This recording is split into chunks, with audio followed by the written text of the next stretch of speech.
Come with me on a tour of our deluxe veranda room on the Disney Dream. We were in 8050, which was technically the forward of the ship. They leave your key card on your little fish outside of your room, or whatever you have. Some people have like a starfish, something else. We had a fish.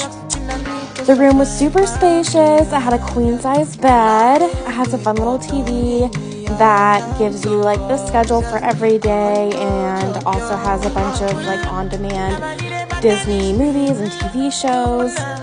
We had a split bathroom, so it had a shower and sink on one side and a toilet and shower on the other.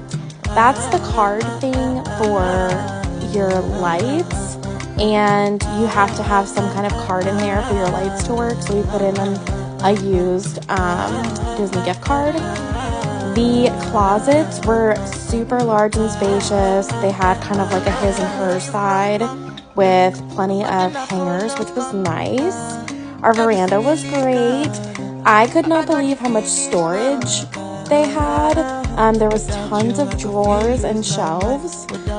This pulls down into a bed, and then that couch also folds out into a bed. There was plenty of space underneath the bed to put your suitcases after you unpacked. I'm not typically an unpacker, but because of how small the room was, even though it is large for a cruise ship room, I unpacked everything and put it away like the first day, and then put our suitcases under the bed so we had more space.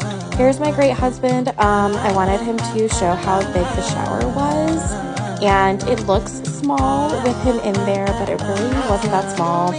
That's adjustable. He's 6'1" for reference. He was being a really good sport, and yeah, we loved our room and had a great time on the Disney Dream. Oh, and this is the toilet room on the other side. Lots of space.